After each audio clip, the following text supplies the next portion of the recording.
Hola, ¿qué tal? Muy buenas noches, bienvenidos a Extra Noticias. Un gusto acompañarlos una vez más en nuestra mesa de análisis. Vamos de inmediato a repasar nuestros titulares. Procuraduría General da luz verde a proyecto que permitiría a deudores alimentarios usar tobillera electrónica en lugar de ir a la cárcel. Nuevo episodio de violencia cerca de Alajuelita cierra con un aparente vendedor de droga asesinado. Ataque dejó a un hombre herido de gravedad. Costa Rica pasó de ser un país seguro a convertirse en el séptimo más violento de la región, según el nuevo estudio de Inside Crime. Consejo Municipal de Mora aprueba no pagar el salario del alcalde y la vicealcaldesa durante la suspensión de 6 meses de sus cargos que estableció un juez. En esta edición le contaremos cuáles son los requisitos para ser donador de órganos y tejidos y quiénes no podrían hacerlo, aunque así lo quieran.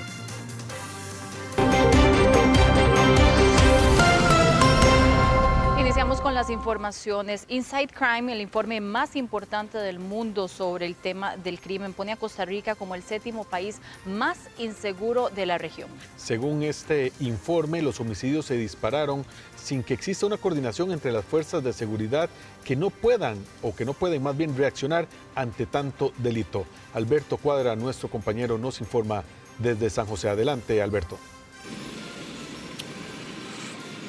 Muchos de nosotros que crecimos en un ambiente de mucha paz, nuestros abuelos, inclusive hasta nosotros, podemos decir que pues teníamos una Costa Rica que podíamos decir que estaba muy lejos de la realidad de otros países centroamericanos. Crecimos con esa idea de que nosotros vivíamos en una burbuja, pues esta burbuja se reventó más o menos hace unos 5 años. Ese ambiente de paz se convirtió en un ambiente de intranquilidad y eso también se ha visto reflejado en uno de los estudios que se ha dado a nivel mundial más importantes. Se llama el Inside Crime 2024. Ese indica que Costa Rica ya no es ese país de paz. Es un país que está lamentablemente en una especie de guerra narco que está envolviendo no solamente a los jóvenes, sino que también a los ambientes policíacos y también de gobierno. Una situación bastante preocupante y que lleva y eleva a nuestro país al 7º lugar de los países más violentos de la región. Veamos. Luego de México, Honduras y Colombia, su nivel de violencia, según Inside Crime, nuestro país sigue en números alarmantes que simulan un país en guerra. La venganza es una sentencia de muerte y es el motivo vinculado al narcotráfico que más quita vidas. Relacionado estrictamente con la cantidad de homicidios dolosos, esa es la medición per se de la violencia, es el indicador de cuántos homicidios dolosos hay por cada 100.000 habitantes, y Costa Rica se posiciona como uno de los países, el 7º país más violento a nivel regional. Esa es una muy mala noticia. Y sí, efectivamente cerró el 2024 con una mínima disminución en la tasa, sin embargo se dieron más casos de violencia colateral. Se trata de la 10ª edición del balance anual Inside Crime. El informe analiza las dinámicas criminales detrás de la violencia en los países de la región. Todas las tasas de homicidios están representadas por cada 100.000 habitantes. Aunque los asesinatos en Costa Rica disminuyeron ligeramente, para este 2024 fue el 2º año más violento registrado, con una tasa de homicidios de 16,6%, después de la cifra récord de 17,2% del 2023. Aunque sabemos y conocemos que se están tratando de desarrollar estrategias que impacten de forma directa lo que es la cantidad de homicidios que se está cometiendo en el país, sabemos que por la poca acción que se ha tenido durante años pasados, esto va a ser sumamente complejo. Aunque en una zona se pueda generar un tipo de estrategia, sabemos que la delincuencia y la criminalidad va a migrar. Zonas que anteriormente no tenían expresiones de violencia o incluso no tenían homicidios, empiezan a repuntar en este tipo de temas. Según el informe, Limón registró una tasa de homicidios de 37,8, la más alta del país. Tras la Operación Caribe, algunas redes de tráfico de drogas migraron y la provincia costera de Punta Arenas, que registró la 2ª tasa de homicidio más alta del país, fue una de las más afectadas. Los primeros lugares lo conforman Venezuela, Colombia, Honduras, Brasil, México y Costa Rica. Este reporte, que es enviado a todas las agencias más importantes a nivel mundial, deja entredicho la situación de que pues ha mejorado un poco la delincuencia, ¿no? Realmente lo que se ha mejorado son algunos datos y en cifras bastante pequeñas, que más bien lo que hace evidenciar es que no hay una articulación entre las diferentes organizaciones que combaten el crimen, que no hay una política seria en la raíz de lo que sería el combate del crimen, y también no se ha articulado tanto los poderes de la República para poder detener esa ola de violencia y también de homicidios que vive nuestro país. Desde San José, este es un informe de Alberto Cuadra para Acción Noticias. Muchas gracias, Alberto, por este reporte. A esta hora también tenemos que confirmar una información muy dolorosa que al final de la tarde brindó el Ministerio de Seguridad y tiene que ver con el oficial de la Fuerza Pública, Osvaldo Sánchez Macís, que murió este jueves por la tarde tras verse involucrado en un accidente durante una persecución, esto en la noche del miércoles en la rotonda de la Uruca, San José, confirmó, como lo decíamos, el Ministerio de Seguridad Pública. El policía, quien estaba destacado en la delegación de Uruca, Mata Redonda, realizaba un seguimiento a un vehículo sospechoso cuando ocurrió el incidente.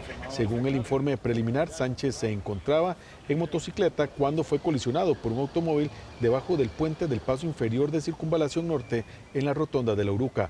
A pesar de los esfuerzos de los paramédicos de la Cruz Roja, quienes realizaron maniobras de reanimación cardiopulmonar, por varios minutos, el oficial fue trasladado en estado grave al Hospital México, donde finalmente se confirmó su fallecimiento la tarde de este jueves.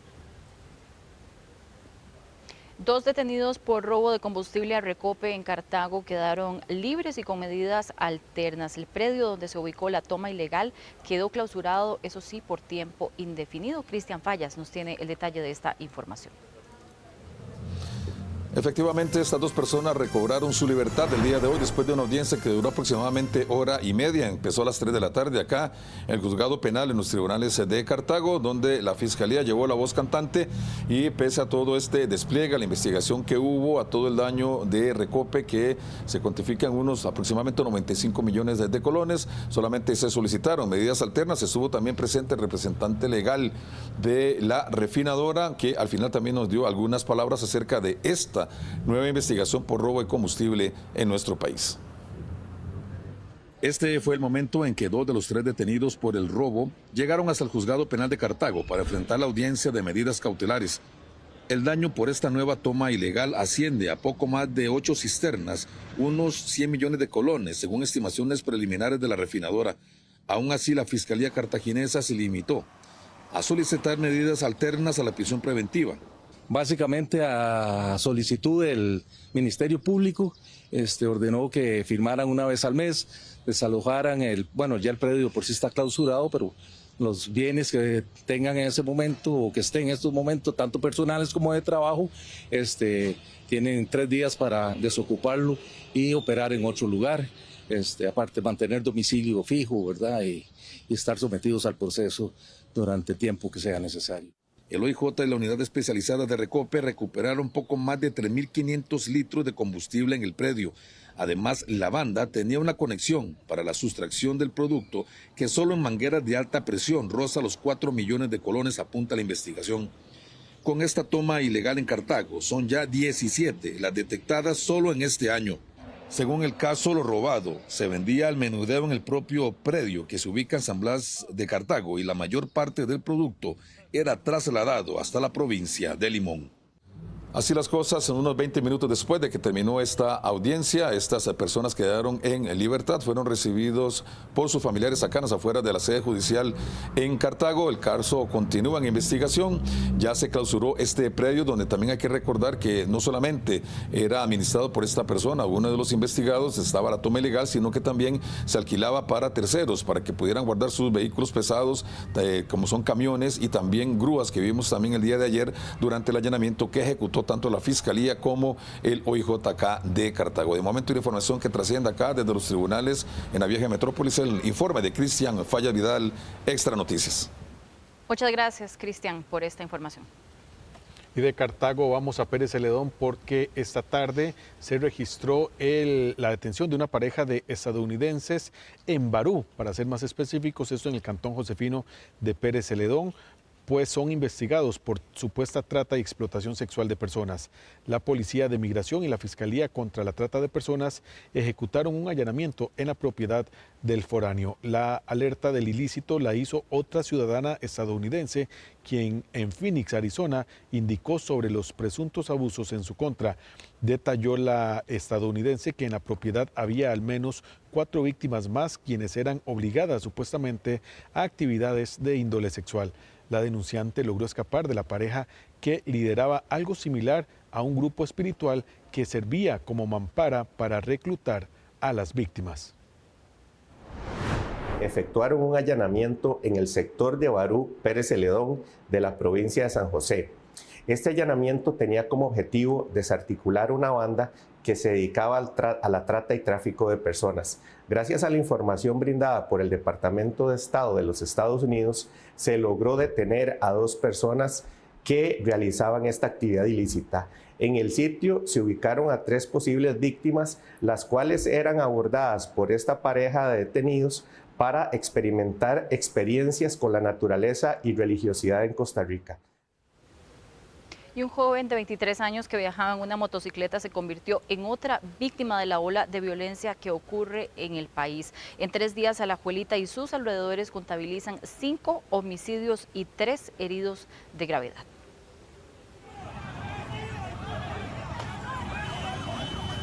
La violencia ha llegado a tal magnitud que incluso la policía, tratando de levantar un cuerpo, tiene que luchar contra vecinos. Esto es lo que ocurrió en la rotonda Rancho Guanacaste, cuando un joven de tan solo 23 años fue ultimado a balazos por varios sujetos que utilizaron incluso AK-47. Los balazos ahora, temprano.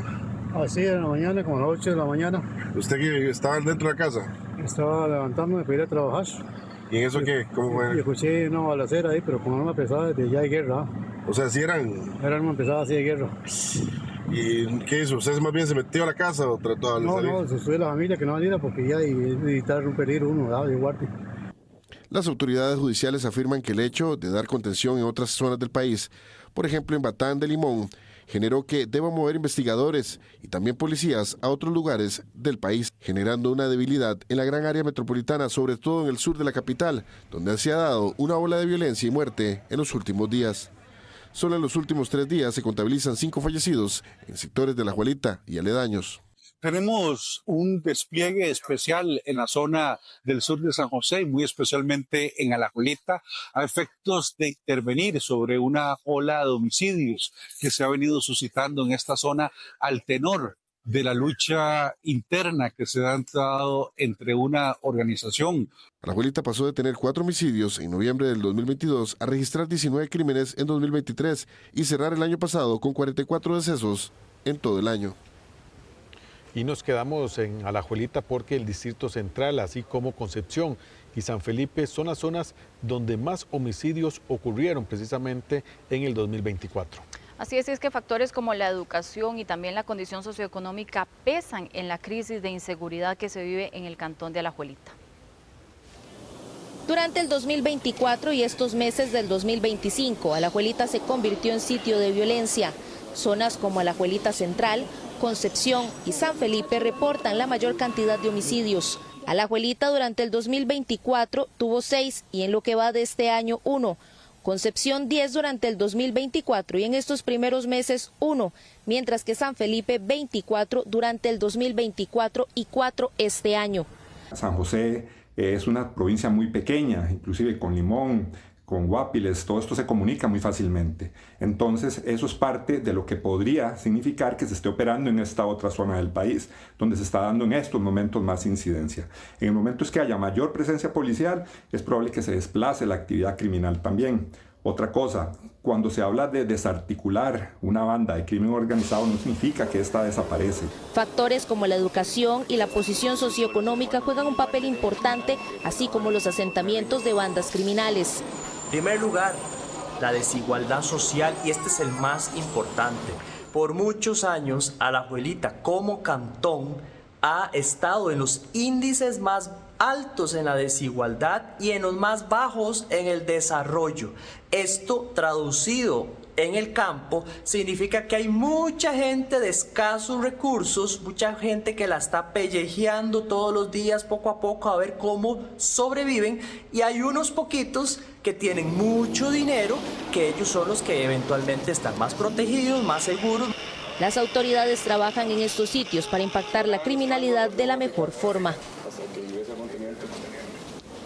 Y la policía localizó al conductor de un tráiler atado de pies y manos en el sector de Circunvalación Norte. Desde el año 2023 hasta el 23 de febrero anterior, el OIJ contabiliza 259 denuncias por sustracción de contenedores. La madrugada de este jueves, un trailero fue el objetivo de asaltantes en la ruta 32. El ofendido, quien salió desde Limón con rumbo a la terminal y transportaba palomitas de reventa, lo amordazaron y dejaron dentro del cabezal. Aproximadamente a las 7:15 de la mañana, oficiales de la delegación de Guadalupe lo localizaron. El robo a transporte de carga, especialmente en lo que son los trailers o contenedores, es un fenómeno muy frecuente que se ha mantenido a lo largo del tiempo, y es que esto se debe a que estos vehículos transportan mercancía de alto valor en su mayoría y suelen seguir trayectos fijos y de largas distancias. Además, muchas veces cuentan con pocas o nulas medidas de seguridad, lo que aumenta la vulnerabilidad. Desde el 1 de enero del 2023 hasta el 23 de febrero del 2025, el organismo de investigación judicial contabiliza 259 denuncias por sustracción de contenedores. Detrás de estos delitos de robo de furgones hay un grupo criminal bastante especializado, ¿verdad? Y que se encarga no solo en el robo del furgón, ¿verdad?, sino en el acopio de la mercadería y en la distribución de la mercadería. Estos, lamentablemente, hay varios supermercados que están involucrados en este tipo de delitos, pues ellos son los que se encargan de la distribución y venta del producto que se roban. Entonces, tenemos un grupo criminal bastante estructurado detrás de cada de estas cosas. Alajuela y Punta Arenas son los sitios que en el 2025 llevan más denuncias. El organismo de investigación judicial realizó la detención de un hombre quien se dedicaba a la venta de droga en Turrialba de Cartago. El sujeto, al parecer en compañía de otras personas, agredían a consumidores que le debían dinero por las ventas. El ahora detenido figura con los apellidos Chacón Núñez y, según fuentes confidenciales, pertenecería a la banda conocida como la de los Tres Mosqueteros. Y un nuevo caso de homicidio en la capital se suma a la lista del organismo de investigación judicial. En este año los casos de asesinatos en la provincia de San José superan por 10 a los del año anterior.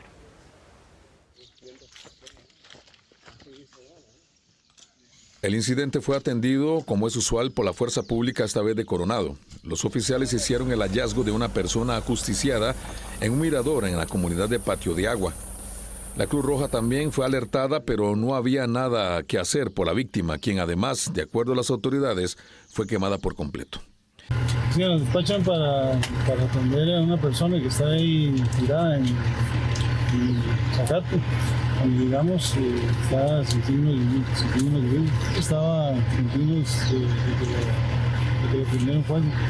Esta es parte del balance en el apartado de los homicidios en nuestro país comparados el año pasado y el presente.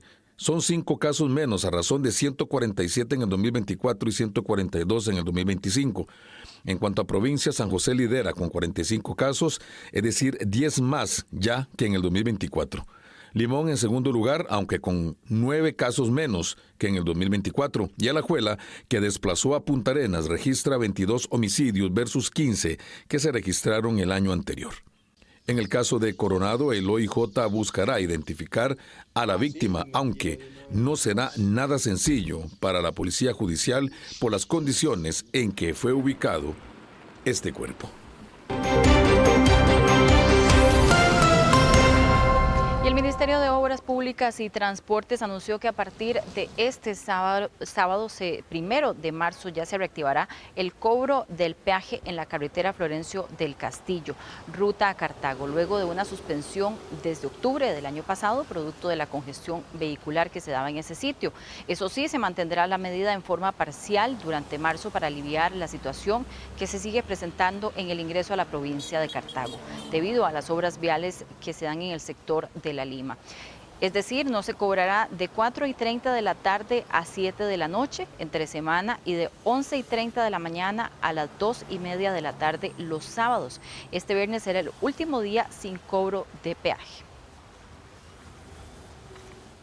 Y durar hasta 45 minutos en un tramo de menos de 1 kilómetro. Eso es lo que a diario sufren miles de conductores que transitan por el sector del Coyol, esto en la ruta Bernardo Soto. El muy esperado paso a 3 niveles estaría listo en este punto hasta finales de octubre de 2027. Este es el escenario diario para quien transita en la Ruta 1, precisamente en la autopista Bernardo Soto en la cercanía del Coyol. Largas filas en un ambiente de mucho calor es lo que se vive en el cruce entre Ruta 1, Ruta 27 y camino a Alajuela. Por todo lado está pegado, mae. Algo quieren que hacer con esta presa, mae, porque mae, está pegado toda esta presa, mae. ¿Cuánto más o menos tarda usted en esta fila acá, acostumbradamente? Por lo menos 25 a media hora, pa. Hasta 1 hora se puede tardar uno. Sí, claro, es una intervención porque siempre es este congestionamiento. Sería bueno que hicieran una ruta alterna o poner un tráfico ahí para que... En este trayecto en Ruta 1, acostumbradamente 1 kilómetro, ¿cuánto tarda usted y qué tanto utiliza esta ruta? En esta ruta normalmente se dura como media hora, 40 minutos, que es demasiado, ¿verdad? El Ministerio de Obras Públicas y Transportes anunció que se está en el periodo de recepción de ofertas para la elaboración de un paso a 3 niveles en este punto. En el Coyol de Alajuela, por ahí circulan diariamente 70.000 vehículos. Son más de 40.000 costarricenses que trabajan en las industrias médicas y en todas las industrias que están en las zonas francas y en esa área tan importante. Presidente, eran años que estábamos a la espera de poder sacar esta contratación. Recuerden, costarricenses, que este proyecto, junto con los intercambios de Naranjo, Grecia y San Ramón, estuvieron suspendidos, estuvieron detenidos por casi 1 año por una orden de la Contraloría General de la República, que básicamente no nos dejaba seguir adelante, ni siquiera nos dejaba licitar las obras, presidente. No teníamos permiso ni siquiera de publicar el cartel. El proyecto contempla la separación de los flujos vehiculares de la carretera Bernardo Soto y la radial hacia el Coyol, con el fin de optimizar la circulación en esta zona de alto tránsito.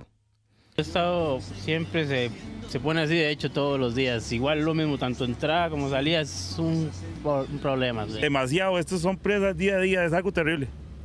¿Cuánto tarda aproximadamente en 1 kilómetro sacan estas y tras de esas rotondas por todo lado? Rotondas, tal vez media hora o más, 45 minutos. Es algo triste esto. La licitación publicada en el Sistema Integrado de Compras Públicas incluye tanto el diseño como la construcción del intercambio. Se prevé que la adjudicación del contrato ocurra a finales del 3er trimestre de este año. Según el jerarca del MOB, esta obra ha sufrido de un retraso debido a la Contraloría General de la República.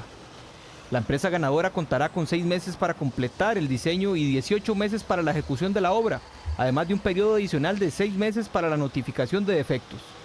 El financiamiento del proyecto proviene de un aporte local y de recursos del préstamo otorgado por el Banco Interamericano de Desarrollo. A partir del próximo lunes, el Consejo de Transporte Público exigirá a los empresarios que soliciten permisos para servicios especiales presentar un documento que valide su estado y el de todos sus choferes ante la Caja Costarricense de Seguro Social.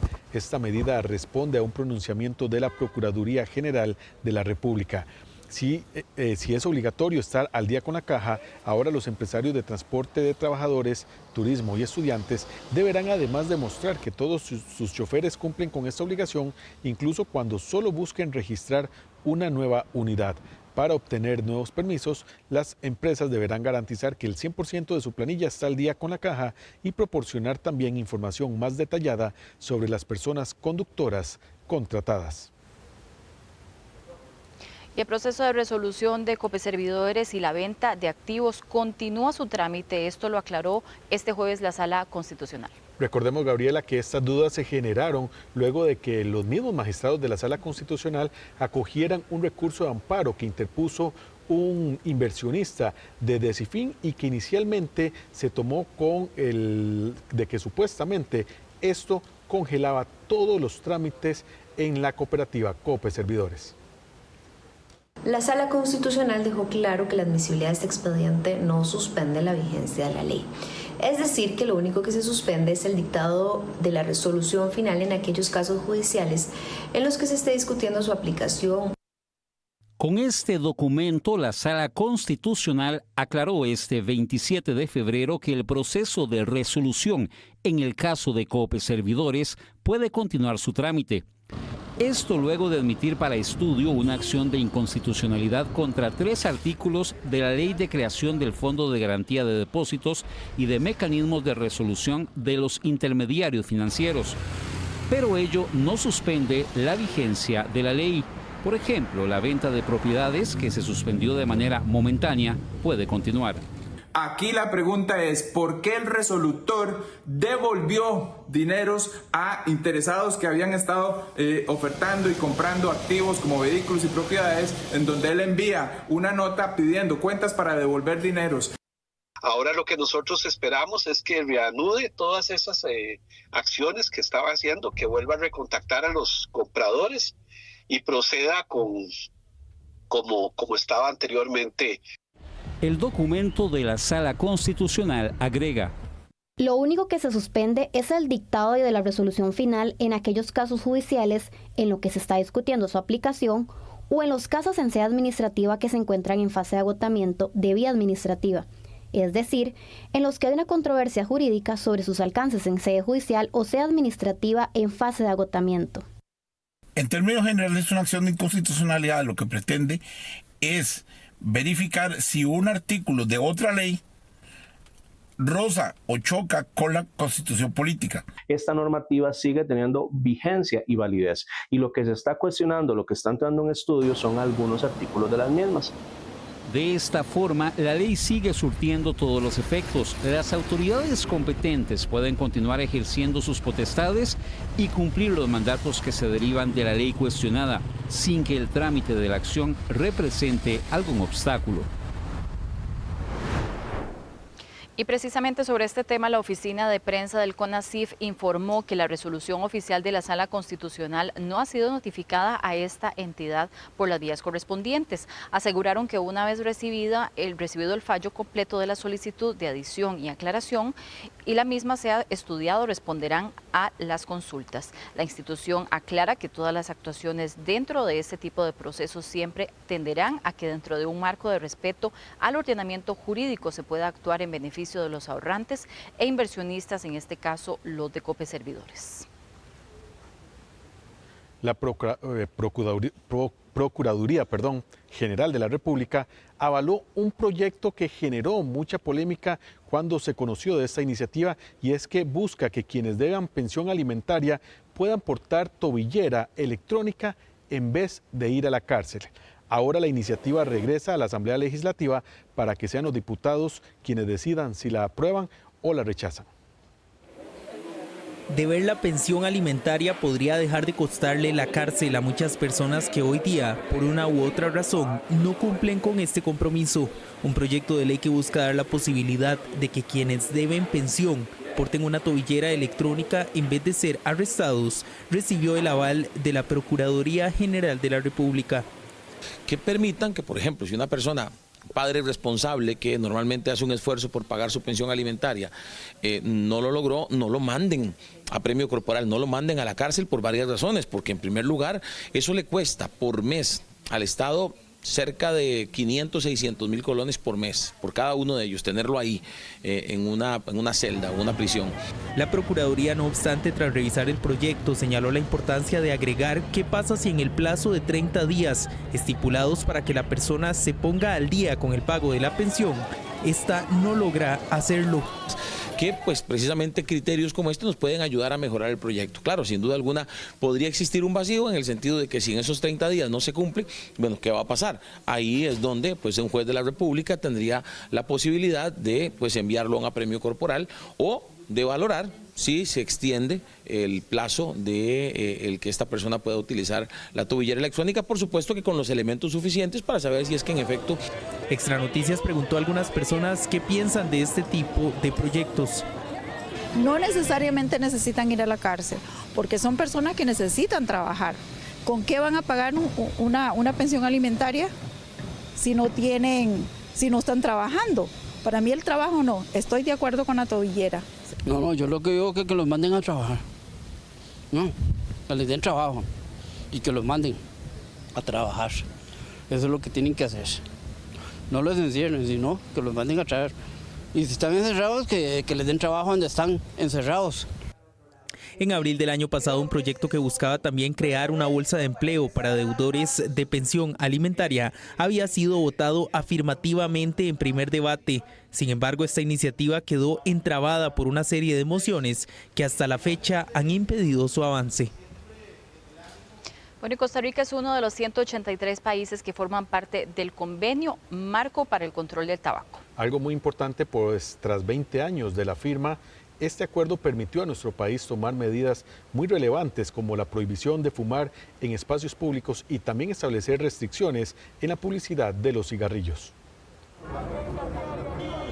Hace 2 décadas entró en vigor el convenio marco de la Organización Mundial de la Salud para el Control del Tabaco, marcando un hito en la salud pública global. Costa Rica, como uno de los 183 países firmantes, ha implementado diversas políticas para reducir el consumo de tabaco, incluyendo la prohibición de fumar en espacios públicos cerrados, la inclusión de advertencias gráficas en los empaques y restricciones en la publicidad de productos de tabaco. Ha servido de base para que todos esos países que lo suscribieron legislen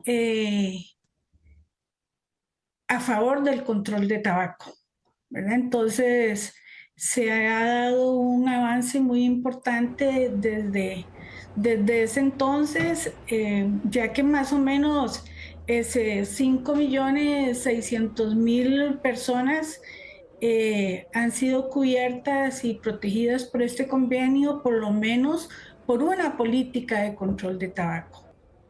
Estos esfuerzos han contribuido a una disminución significativa en la prevalencia del tabaquismo en el país. Sin embargo, persisten desafíos como la creciente popularidad de los cigarrillos electrónicos y otros productos de nicotina entre los jóvenes, lo que requiere una actualización constante de las regulaciones y estrategias de prevención. El principal desafío es toda la innovación que está teniendo la industria y cómo la misma industria está tratando de cambiar el panorama para poder hacer a sus productos mucho más accesibles y por eso justo la labor de las personas que trabajamos en el control de tabaco es generar la educación, generar la información, generar la investigación para que la toma de decisiones a nivel político sea siempre basada en evidencia y en pro de la salud de las personas. De cara al futuro, Costa Rica enfrenta la tarea de fortalecer y abordar el comercio ilícito de productos de tabaco y garantizar la sostenibilidad de los programas de control del tabaquismo. La Junta Directiva de la Caja Costarricense de Seguro Social aprobó este jueves un ajuste de 350.000 colones en el salario base de 2.571 médicos especialistas. Esta medida entraría a regir a partir del 1 de julio de este año y con esto cerca de 700 de los 2.500 médicos beneficiados estarían alcanzando el umbral del salario global. Es decir, ya dejarían de formar parte del grupo de médicos bajo la modalidad de salario compuesto, lo cual esperan sea un incentivo para cesar la renuncia de especialistas en la caja que se afronta en los últimos meses. Y nuevos criterios en la normativa para los pacientes en espera de un trasplante de hígado y córneas permitirá un proceso más riguroso para evitar irregularidades en las listas de espera. Actualmente 39 personas esperan por un trasplante de hígado y 1.097 por córneas. Milagro Torres nos tiene el detalle de esta información. Esta nueva reglamentación permitirá que tanto los donantes como los donadores tengan seguridad en cuanto a los órganos que van a donar y que van a recibir. Veamos los detalles en la siguiente información. Los pacientes en lista de espera para trasplante de hígado y córneas tendrán un proceso más ágil y transparente gracias a la actualización de normativas que garantizan una mejor distribución de órganos y tejidos. La implementación de nuevos criterios permitirá priorizar a quienes tienen mayor urgencia médica y asegurar un monitoreo riguroso para evitar irregularidades. Este sistema brinda muchísima transparencia porque le da acceso al paciente El paciente que es usuario, que está en espera de uno de estos, ya sea hígado o una córnea, va a tener un usuario, va a poder ingresar, va a ver su información y el sistema va a alertar cada vez que haya un donante en algún hospital. Él va a poder ingresar y ver su información y va a poder darse cuenta en qué posición de la lista quedó de acuerdo a ese donante. Con la nueva regulación, en el caso de pacientes con enfermedad hepática, se exigirá que los médicos certifiquen la necesidad del trasplante mediante declaración jurada. En el caso de córneas, se dará prioridad a personas con riesgo de perforación corneal, infecciones graves y a niños que necesitan el trasplante para desarrollar su visión.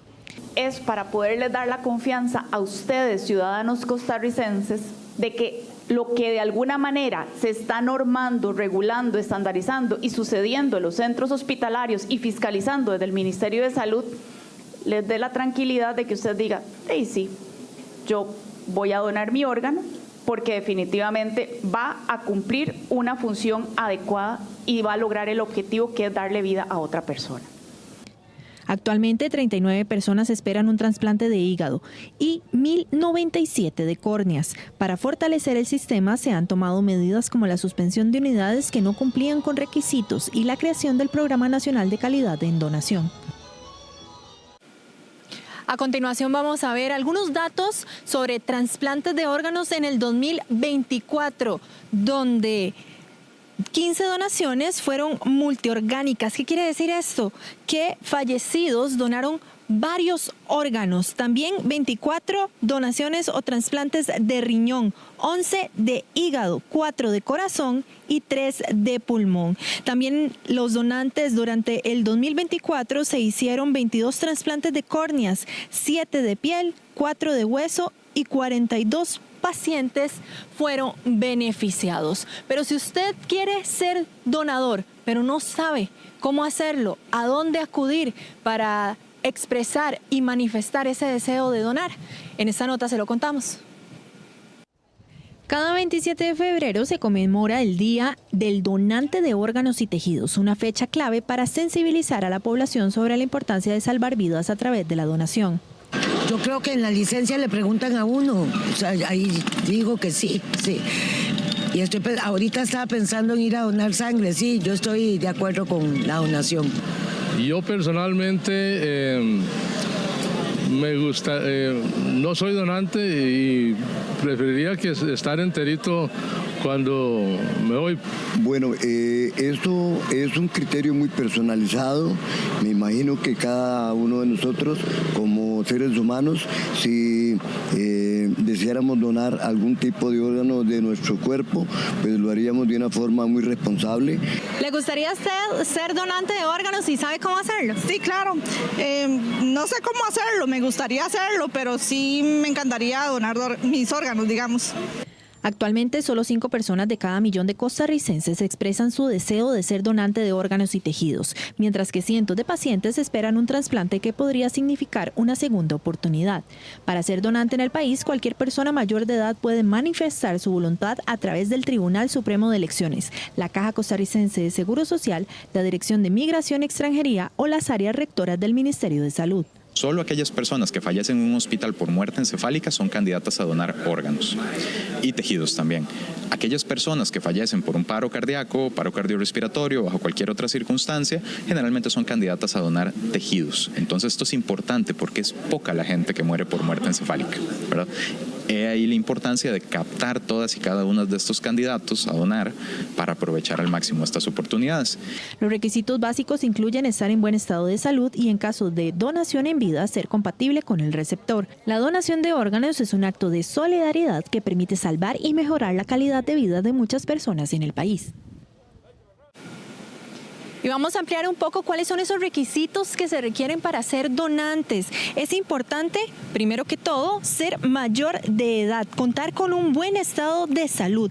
Este consentimiento informado en el que usted expresa ese deseo de ser donante y puede hacerlo a través de sus familiares, que sus familiares sepan que usted quiere ser donante. También no hay límite de edad. Si un dictamen médico dice que usted, a pesar de tener una edad, tal vez ser adulto mayor, pero alguno de sus órganos están en condiciones para ser donados, usted puede ser también donante. Otro deseo o la manifestación como usted puede expresar ese deseo para ser donante es en las áreas rectoras de salud del Ministerio de Salud, en la Caja Costarricense de Seguro Social. Si usted va a una cita, usted le puede decir al doctor, yo quiero que en el EDOS aparezca que yo soy donante, que yo quiero ser donante, y debe de presentar su cédula de identidad. A partir de abril del 2026, en la cédula de identidad usted podrá expresar ese deseo para ser donante. Un donante salva hasta 75 vidas. Este es un dato también muy importante en este Día Mundial de la Donación de Órganos y Tejidos. Este fue un reporte. Y una delegación del Fondo Monetario Internacional confirmó su preocupación ante los proyectos para hacer excepciones a la Ley Marco de Empleo Público y el impacto en las finanzas del país. Por su parte, los diputados más bien le cuestionaron a esta delegación la posibilidad de ayudas en temas como la sostenibilidad de la caja y también la inversión social en nuestro país. El Fondo Monetario Internacional hace revisiones periódicas de cómo está gestionando Costa Rica, su economía, su deuda y sus cifras de empleo. Hoy una delegación visitó el país y se reunió con varios diputados, donde confirmaron temas como que les preocupa el impacto que pueden tener las excepciones a la Ley de Empleo Público o incluso la situación actual de la Caja. Hemos también conversado con ellos sobre cuál puede ser el aporte que es del Fondo Monetario Internacional a la crisis que estamos viviendo en la Caja. Sí, se hablaron de la preocupación que tienen al debilitamiento de la Ley de Empleo Público y pues es un tema que está en la mesa. Ellos han externado que abrir esa puerta puede afectar sin duda alguna todos los aspectos que se ha mejorado en relación a la economía. El Fondo Monetario Internacional reportó que Costa Rica sigue mostrando datos macroeconómicos alentadores y de crecimiento en empleo. Dicen que el empleo ha crecido, que el empleo hoy va en una línea creciente importante. Los números son fríos. Aquí la pregunta que le hemos hecho a varios diputados es, bueno, aquí esos números fríos muchas veces no suman, no contabilizan a las personas que desistieron de buscar trabajo. Entonces, si yo desistí y no aparezco en esa lista de los que anda así, sigue buscando trabajo y no encuentra, por supuesto que el grueso de los que sí buscan generan un número diferente a la realidad social. El Ministerio de Hacienda ha mencionado que bajar el porcentaje de la deuda que el país tiene con órganos internacionales es vital para poder abrir espacio a la inversión social, pues actualmente Costa Rica destina casi un 60% de su Producto Interno Bruto a pagar compromisos financieros que por décadas se han ido adquiriendo. Y el alcalde de Mora y también su vicealcaldesa recibieron la noticia por parte del Consejo Municipal que durante su periodo de suspensión, durante 6 meses, no recibirán el salario. Y pese a que la suspensión fue solicitada por la Fiscalía, la decisión recaía en el Consejo Municipal de dicho cantón. Diego Arce nos amplía al respecto. El pasado 12 de febrero se realizó una serie de allanamientos en la Municipalidad de Mora, así como en el plantel municipal y en una presa en Santana, la cual estaría vinculada a una serie de contrataciones ilícitas que se generaron a raíz de la alcaldía con esta empresa en particular. ¿Qué ha consistido y cuáles son estas sanciones que se están generando ahora después de estas investigaciones? Lo ven en la siguiente información. Quienes estén a favor por el fondo de la moción de aprobar la suspensión sin goce de salario del señor alcalde y la señora vicealcaldesa durante el periodo de la suspensión, manifestarlo levantando la mano. Con 5 votos a favor se aprueba por el fondo de la moción y quienes estén a favor de la firmeza del acuerdo, manifestarlo levantando la mano. Este fue el momento donde la presidenta del Consejo Municipal de Mora leía el resultado de la votación donde se elimina el pago de los salarios al alcalde y vicealcaldesa del cantón, mientras estén suspendidos. Alfonso Jiménez, alcalde, y Ariuna Cabal, vicealcaldesa del cantón de Mora, recibieron una suspensión de ejercer su cargo por parte del Juzgado Penal de Hacienda y de la Función Pública por estar investigados ante los presuntos delitos de peculado, pago irregular de contratos e incumplimiento de deberes. Pese a que la sanción la realizó el juzgado, el Consejo Municipal es quien dictaba si los jefes municipales recibirían su salario en dicho periodo. Antes de votar, nada más voy a indicar que mi voto va a estar basado en la recomendación que nos dio nuestra asesora legal, doña Evelyn Bernat, quien ya revisó esta moción. Es un tema pues de más tedioso. Yo pensaría que incluso ojalá que un consejo municipal no tenga que tramitar estos asuntos y que otra instancia lo tuviera que resolver, ¿Pero por qué el Consejo Municipal? El juzgador no determina si esta suspensión es con goce salarial o sin goce salarial. Esto de acuerdo a diversos criterios que ha tenido la Sala Constitucional. Ya la Sala Constitucional ha visto diversas situaciones en donde los jueces penales inclusive indican la medida de la suspensión del contrato sin goce salarial o con goce salarial, o dejan a discreción de la autoridad con la cual laboran los funcionarios para los efectos de determinar ciertamente si es con goce o sin goce. Según la intervención judicial, ambos funcionarios habrían intervenido para favorecer a ciertas empresas. En uno de los casos se habrían efectuado pagos por obras que no fueron concluidas. Además, se investiga si se entregaron fondos sin los procesos de licitación o permisos correspondientes en el cantón. Son delitos de malversación de fondos, de peculado, de incumplimiento de deberes. En la sumatoria son delitos graves, especialmente el de peculado. Dependiendo de lo que se logre establecer, tienen penas privativas de libertad que pueden superar los 5 años de prisión, lo que implicaría que en el caso de que se determine a través del debido proceso y en debate que sí cometieron los delitos, podrían enfrentarse a la posibilidad de ir a prisión. El proveedor de la Municipalidad de Mora de apellido Chávez Marín también es investigado. Sin embargo, no fue suspendido de su cargo. También Cristian Arroyo, exdirector del Consejo Nacional de Vialidad, quien renunció al cargo tras entregar su celular para la investigación, ya que era el encargado de la unidad técnica de la Municipalidad de Mora en el momento de los contratos. Intentamos conversar con el segundo alcalde y ahora líder de la Municipalidad de Mora, Maynor Guevara. Sin embargo, el departamento de prensa informó que de momento no atenderá entrevistas por cuestiones de agenda. Y es que pese a que la Fiscalía fue quien sancionó al alcalde y vicealcaldesa de Mora, es el Consejo Municipal quien determina si pueden recibir el salario durante este periodo de suspensión. Y precisamente les vamos a compartir algunos de los alcaldes, exalcaldes en este caso, que fueron suspendidos sus salarios debido a decisiones del Consejo Municipal. Carlos Viales, exalcalde de Corredores, fue denunciado por presuntos casos de malversación de fondos y también construir un camino, así como un puente para un tercero con fondos municipales. Johnny Araya, en una de sus acusaciones, como exalcalde de San José, realizó una contratación y un pago por el servicio de parquímetros sin realizar los estudios técnicos pertinentes, por lo cual fue sancionado sin recibir su salario debido a una decisión del Consejo Municipal. Y también, en uno de los más recientes casos, Gerardo Oviedo, exalcalde de Santana, utilizó fondos municipales para que se le pagara un equipo de fútbol de segunda división, por lo cual también fue suspendido sin su goce de salario. También cabe destacar que les vamos a compartir también la situación que sucedió con los alcaldes vinculados al caso Diamante, que recibieron presuntamente dádivas y sobornos para, en este caso, favorecer a 12 empresas mediante la alcaldía y así realizar una serie de trabajos. Mario Redondo de Cartago, Johnny Araya de San José nuevamente, Humberto Soto de Alajuela, Arnoldo Barahona de Escazú, así como Alfredo Córdoba de San Carlos y Alberto Col son parte de estos exalcaldes y alcaldes que en su momento recibieron una serie de sanciones donde no pudieron recibir su salario debido a que el Consejo Municipal así lo determinó. Muchas gracias, Diego, y precisamente para complementar toda esta información que usted nos ha detallado, vamos a repasar quiénes son las personas vinculadas en esta investigación. Como alcalde del Cantón de Mora en San José, Alfonso Jiménez, y su vicealcaldesa, Ariuna Cabal, a quienes se les investiga por los presuntos delitos de peculado, aparente pago irregular de contratos y también supuesto incumplimiento de deberes. Ellos son a quienes el Consejo Municipal decidió suspender el salario durante 6 meses, luego de lo que fue...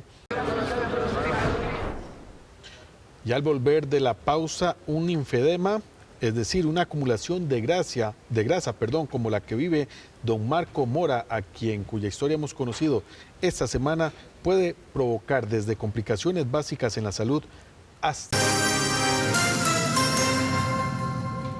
Gracias por continuar informándose con Extra Noticias. La inteligencia artificial favorece los procesos de aplicación de radioterapia. Lo importante de todo esto es que una mayor precisión...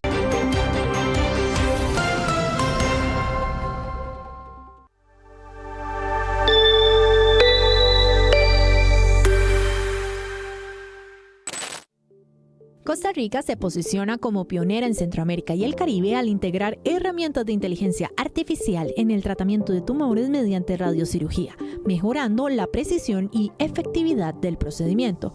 Las herramientas Element y ExactTrack permiten optimizar el tratamiento de pacientes con cáncer, principalmente tumores cerebrales, ofreciendo opciones más precisas para la administración de radiación. Element es un software que analiza imágenes de localización del tumor y genera en segundos múltiples posibilidades de planeamiento para irradiar la zona afectada, reduciendo el tiempo que antes tomaba horas a los especialistas. Bueno, la inteligencia artificial en la parte de medicina, pues básicamente utiliza lo que es el Machine Learning, que es una subrama, por así decirlo, de la inteligencia artificial, que lo que hace es utilizar bases de datos pues muy grandes, o sea, se basa básicamente en datos y utiliza algoritmos para extraer información de todos esos datos, o valga la redundancia, información que le va a permitir a los sistemas pues diagnóstico, que es por así decirlo la primera etapa en un tratamiento de cáncer. Por otro lado, ExactTrack es un sistema de monitoreo en tiempo real que utiliza cámaras infrarrojas para detectar cualquier movimiento del paciente, incluso menor a 1 milímetro, y ajusta la posición del equipo de radiocirugía para garantizar que la radiación solo afecte las células cancerígenas sin dañar los tejidos sanos. Propiamente lo que hacemos acá en la aplicación de los tratamientos de radioterapia es principalmente pues, la selección o la delimitación de órganos de forma automática, que nos permite reducir los tiempos considerablemente, y por otro lado la planificación de los tratamientos. El sistema que entrega la radiación pues, es un sistema que tiene múltiples variables, y los sistemas de inteligencia artificial lo que nos hacen es facilitarnos a nosotros como físicos tomar en cuenta pues muchísimas más opciones para hacer que los tratamientos sean más precisos. Según la Sociedad Americana de Oncología Clínica, entre el 85% y el 90% de los tumores primarios del sistema nervioso central corresponden a tumores cerebrales, afectando a más de 300,000 personas en todo el mundo en 2020.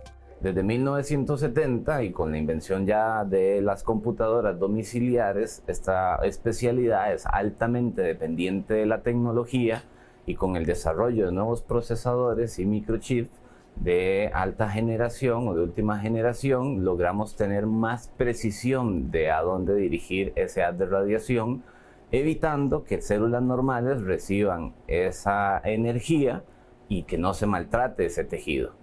Al ser más precisos y nosotros tener sistemas que nos garanticen que estamos disparando en la zona correcta, podemos elevar la dosis de radiación por día, acortando el número de días por sesiones. De ahí que los tratamientos en oncología radioterápica, que antes duraban 6 semanas, ahora los podemos hacer en 5 semanas, 5 días, 3 días o inclusive en un solo día. Además, existe metástasis cerebrales provenientes de otros tipos de cáncer como Primero se dijo que se daría el martes anterior, luego que posiblemente hoy, y lo cierto del caso es que el resello del proyecto para ley de vuelos baratos a Centroamérica se votaría hasta el 11 de marzo. Bueno, y pese a que ha perdido también apoyo, algunos diputados esperan tener esos 38 votos. ¿Es así, Rolando? Correcto, compañeros, y es que precisamente hoy el jefe de fracción del Partido Liberal Progresista, Luis Diego Vargas, solicitó a Rodrigo Arias como presidente de la Asamblea Legislativa en la reunión de jefes de fracción que se le diera todavía una semana más, porque la primera propuesta fue el próximo martes 3 de marzo, pero pidieron que fuera hasta el próximo 11 de marzo cuando se dé la votación de este posible resello para el proyecto de ley de vuelos baratos, como es conocido, que daría mejores tarifas para destinos como Centroamérica y también República Dominicana. Eso sí, hay que ser muy claros, el proyecto en esta etapa de resello ha perdido una gran cantidad de apoyo, ha perdido el respaldo de algunos diputados, incluyendo los de Nueva República, algunos diputados también del Partido Unidad Social Cristiana, y ahora tendrá que haber prácticamente una asistencia perfecta dentro de la Asamblea Legislativa para poder conseguir esos 38 votos que requiere el proyecto para hacer ley de la República. Así es que vamos a ver la siguiente información. la nueva fecha en la que se discutirá y se verá el veto del presidente Rodrigo Chávez al proyecto de vuelos de bajo costo a Centroamérica será el próximo martes 11 de marzo. Así quedó establecido este jueves en la reunión de jefes de fracción. Ojalá no haya más excusas para darle largas. Me parece que es una decisión que este plenario tiene que tomar, para bien o para mal, pero que ya no podemos seguir tratando, no deben seguir quienes quieren aprobarlo, tratando de tener las condiciones ideales para conseguir el objetivo del resello. Creo que está muy difícil el resello, sin embargo, es una posibilidad que se da, pero bueno, el pueblo de Costa Rica tiene derecho a que se tome una decisión final sobre el tema y eso es lo que va a ocurrir del martes en 8, esperamos. El presidente legislativo, Rodrigo Arias, propuso que la fecha fuera el próximo martes 3 de marzo. Sin embargo, el jefe de la bancada del Partido Liberal Progresista, Luis Diego Vargas, pidió una semana más de tiempo. Nos han empezado a entrabar mucho, don Rodrigo, y conversé con algunos, por eso lo quiero hacer aquí público para que usted lo evalúe, de sacar proyectos que nos compliquen. Y soy respetuoso de las diferentes posiciones, pero nosotros queríamos primero que este proyecto nos dé una semanita más. Estoy de acuerdo con el proyecto, vamos a votar el resello. Yo creo que es un proyecto importante, no solo para el turismo. Me parece que el gobierno está enfocándolo mal en el turismo. Es un proyecto que hay que enfocarlo en la pequeña y mediana empresa, que son empresas que van a los mercados centroamericanos y pueden ir y venir, y lo que llevan para ir a una reunión es un maletincito pequeño con una computadora. Este proyecto no está pensado para el turismo, claramente, porque el turismo busca otra cosa, y el turismo que viene a Costa Rica viene con valijas y un montón de cosas que ya no se les hace viable que el tiquete aéreo sea tan barato. El resto de los jefes de bancada estuvieron de acuerdo y por eso se señaló el 11 de marzo como la fecha para discutirlo y votarlo. Bueno, habrá que esperar hasta el próximo 11 de marzo para saber cuál va a ser el futuro de este proyecto que ha generado polémica entre la fracción oficialista y por supuesto también los diputados que apoyan los vuelos baratos hacia Centroamérica, que también es otro tema importante que no se debe quedar solo ahí. Es que el destino turístico de Costa Rica como tal compite con otros destinos muy similares como Panamá, Nicaragua, Guatemala, y que esto, bueno, pues también habría que analizarlo de manera, como usted lo decía también, Kenneth, ahora. Hay una nueva oportunidad que es este resello y es precisamente de donde se están agarrando los diputados para pensar dos veces si aprobarlo o no. Dos condiciones, se requiere prácticamente asistencia en pleno de los diputados, como usted lo decía, Rolando, y la pregunta es ¿por qué algunas fracciones o algunos diputados le retiraron el apoyo a una iniciativa que ya ellos mismos aprobaron como proyecto de ley? ¿Por qué cambiaron de decisión y por qué antes a esto sí le dieron el visto bueno? Y además extender el plazo continúa enfriando todavía más el tema. Sin lugar a dudas, y bueno, pues sí, esa es una pregunta muy interesante que la hemos hecho, pero al final la respuesta simplemente es que tienen que analizarlo con más detenimiento, que tienen que recapacitar sobre las implicaciones que podría tener este proyecto de vuelos baratos hacia Centroamérica y el impacto en el turismo rural costarricense. Rolando, antes de pasar al otro tema, ¿quiere decir entonces eso que no lo analizaron debidamente, utilizando textualmente las palabras de los diputados? Es que parece incluso risorio, ¿verdad? Aprobar, decir sí a algo y después echar para atrás cuando se necesita el apoyo final para definitivamente convertirlo en ley.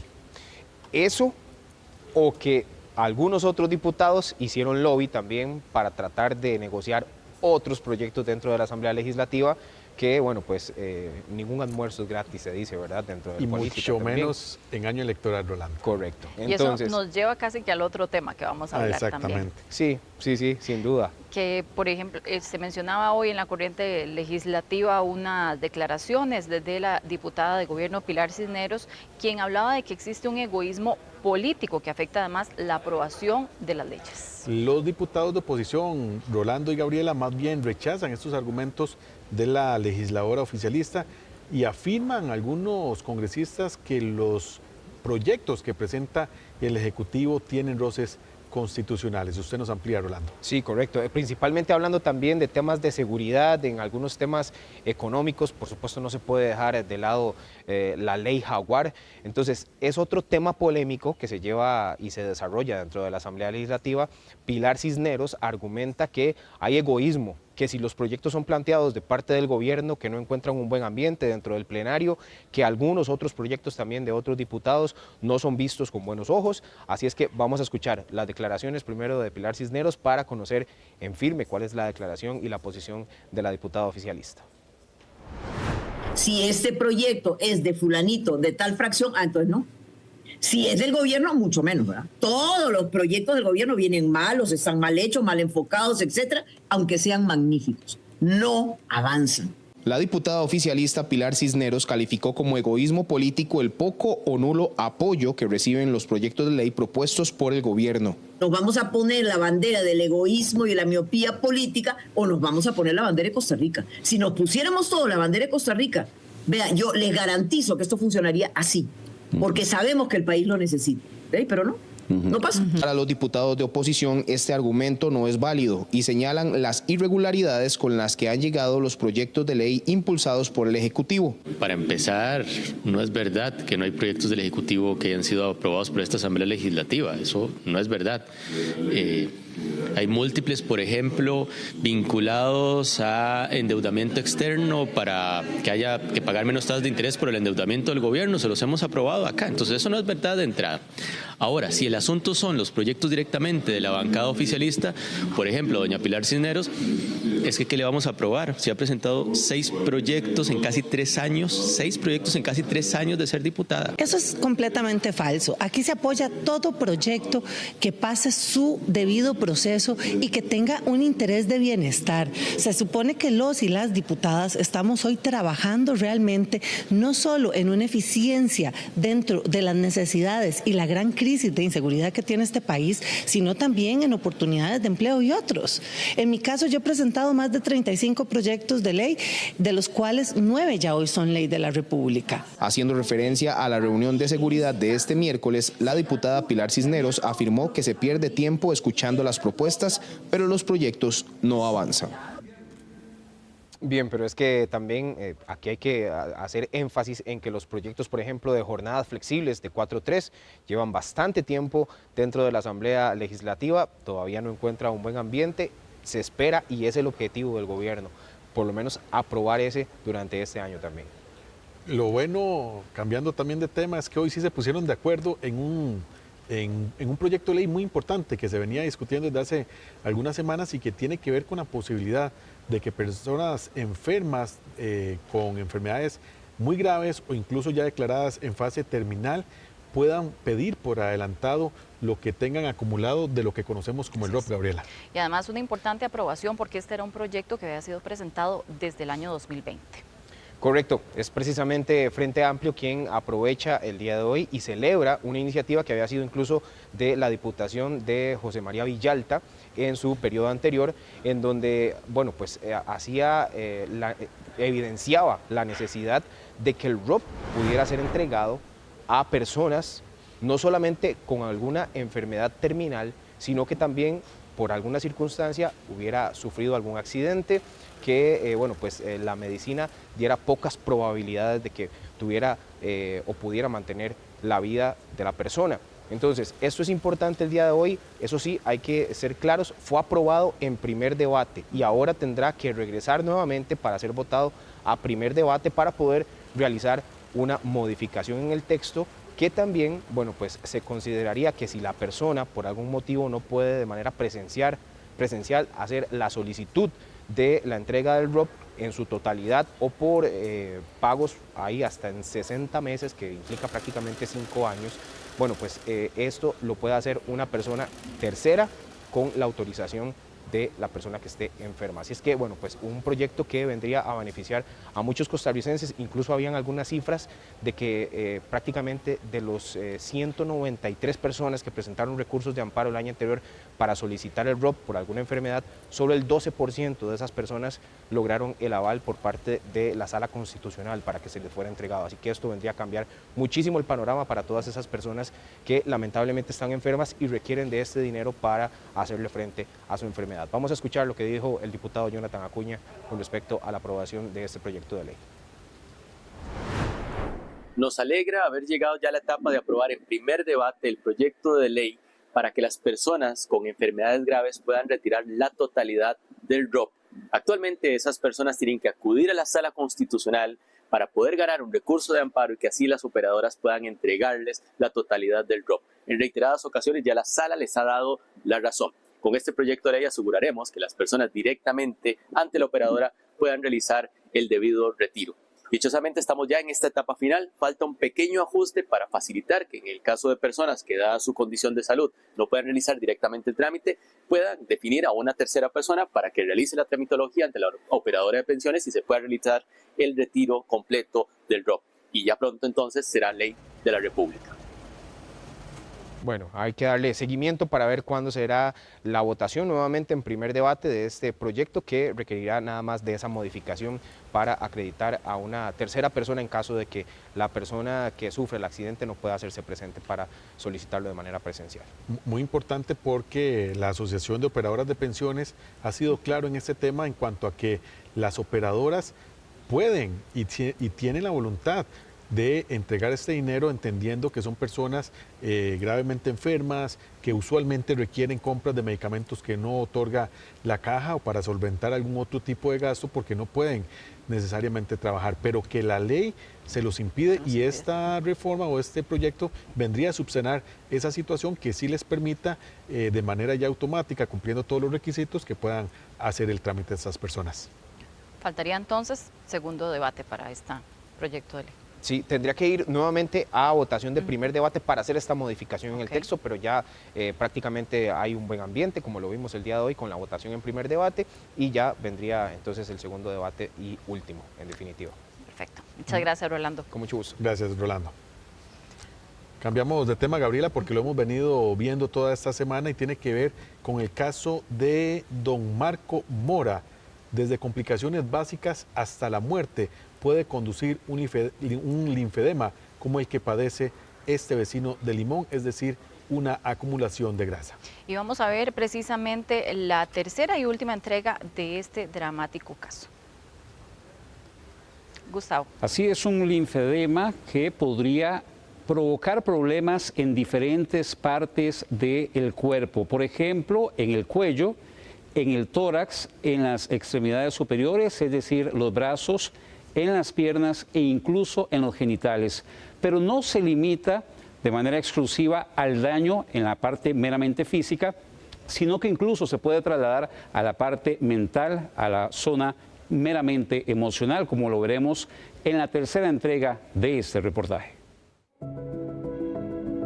El linfedema es una inflamación de los tejidos a causa de una acumulación de líquido rico en proteínas que por lo general se drena por medio del sistema linfático del cuerpo. Con mayor frecuencia afecta brazos o piernas, pero ocurre también en pared torácica, abdomen, cuello e incluso genitales. Los linfedemas se producen por insuficiencia linfática, es la causa más común. También se producen por iatrogenia, en este caso por radiación. También hay problemas en edad. Y por último, causas, por ejemplo, como la filariasis, que viene a ser una enfermedad parasitaria que puede llegar a producir el linfedema. Hay casos que pueden surgir a partir de la picadura de un mosquito. Otra cosa que puede llegar a producir el linfedema, que se ve en algunas regiones del mundo, incluido en Costa Rica, en la región de Limón, es un parásito que se llama la filariasis. Entonces la filariasis puede producir la enfermedad que se ve mucho en miembro inferior, incluso se pueden ver testículos gigantes en las personas. En caso de sospecha es clave consultar con un especialista lo antes posible. Problemas de infecciones recurrentes como celulitis, polifangitis, fibrosis, que es endurecimiento de los tejidos debido a la inflamación crónica, problemas para caminar, puede presentar también heridas en la piel o úlceras. El problema no se limita al tema físico. La parte emocional también se ve deteriorada en una situación como la del limonense Marcos Mora. Uno se deprime mucho y yo prácticamente vivo aquí, me va a disculpar la palabra, encerrado en 4 paredes. Mora confiesa que por momentos llora, extraña su vieja vida. Le duele escuchar las celebraciones de gol en la cancha frente a su casa, donde tantas veces jugó. Ya es un golpe muy duro de adaptación, de pensamientos negativos, de autocrítica. ¿Podré salir de esto? ¿Cuándo saldré de esto? En el cuarto de Mora hay un calendario. En él ve pasar el tiempo, ve pasar la vida desde su cama. Se vuelve autocrítica la mente. La mente comienza a traer cada vez más pensamientos negativos. En sus paredes también hay una cruz, una imagen de la Virgen y una de Jesucristo. Y es que Dios juega un papel clave en su diario vivir. Me da la tranquilidad, le pido mucho a Él y Él es el que me ha guiado hasta el momento, porque es bien difícil estar aquí. Sin Dios uno no es nadie. A Dios le pide ser operado pronto y acabar de una vez por todas con el gran tormento que carga de manera involuntaria en su pierna derecha. Vamos a repasar también cuáles son los eventuales síntomas que usted podría percibir en el caso de un linfedema. En este caso podemos observar lo que es la hinchazón propiamente o la de la totalidad o parte, ya sea de los brazos, de las piernas e incluso de los pies y de las manos. Otro de los aspectos, la sensación de pesadez u opresión. Además de estos dos primeros síntomas, vamos a repasar 3 más que son clave para determinar si hay un eventual riesgo, como lo es la amplitud limitada de movimiento, las infecciones recurrentes y el endurecimiento y engrosamiento de la piel. Además de esto, los factores de riesgo, aquellos factores que pueden también ser cómplices de alguna manera para que tenga consecuencias más avanzadas, como en algunos casos la edad, el sobrepeso u obesidad, artritis reumatoide y psoriásica, dentro de los criterios que nos dieron los médicos consultados.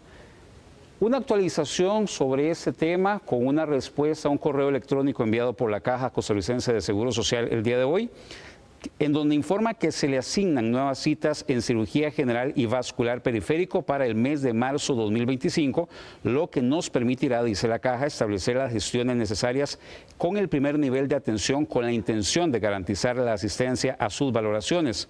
Correo que se enviará a la Dirección del Área de Salud de Matina con el propósito de que intervengan en el traslado del usuario. Así que al parecer, el caso y la historia del señor Marcos Mora, vecino de Matina en la provincia de Limón, podría dar un nuevo giro, pero en este caso de manera positiva.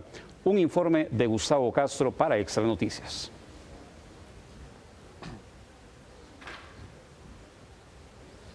Muchas gracias. Muchas gracias, Julio. Mucho gusto, buenas noches. Bueno, así llegamos nosotros al final de nuestra edición, sin canción, de momento. Sin canción de Saprissa, tal vez sea mañana. Veremos. Bien, nos invitamos mañana a 8:30 de la mañana en nuestra primera edición del viernes 28 de febrero. Todos invitados a seguir informándose con Extra Noticias. Buenas noches. Feliz descanso a todos.